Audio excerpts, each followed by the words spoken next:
The Serpent and Drakes of Tokoyokoku, a novel based on Watatsumi Island's folk tales. The original edition of this text was transcribed on Watatsumi Island and brought back to Narukami Island by a merchant while the former's serpent god yet lived.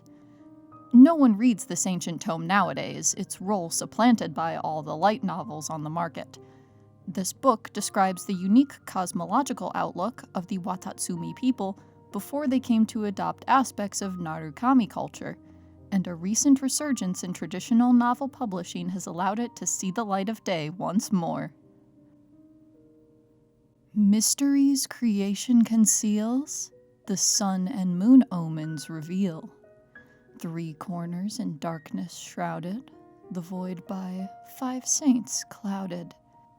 The universe has no beginning and no end, and so it was with the land that once was. But this matters not to us, for the land that bears us no longer has anything to do with that eternity without start or ceasing. So said the lone sage Abaraku to the first Sun-Child. The Sun-Child had long intended to punish Abaraku. Summoning the sage before the throne in this manner was but an additional way of making things difficult for him before detaining him. Legend has it that Abaraku was opened up to wisdom by the Tokoyokoku, and was thus able to bring light to Enkanomiya, which had till then never seen the sun. But the Sun-Child grew jealous of his talents, thus imprisoning him for life. Yet these children of the sun never considered that had Abaraku not created that underground star, they never would have existed in the first place. The origin of heaven and earth is like the chicken and egg, and are not dragons and snakes kin? No sooner had the sage Abaraku uttered these words than he was overthrown by troops lying in ambush. At the time, Enkanomiya had only just been brought some room to breathe by the appearance of the sun. The Dragonaires loved the dark and shunned the light, and thus could no longer act with impunity.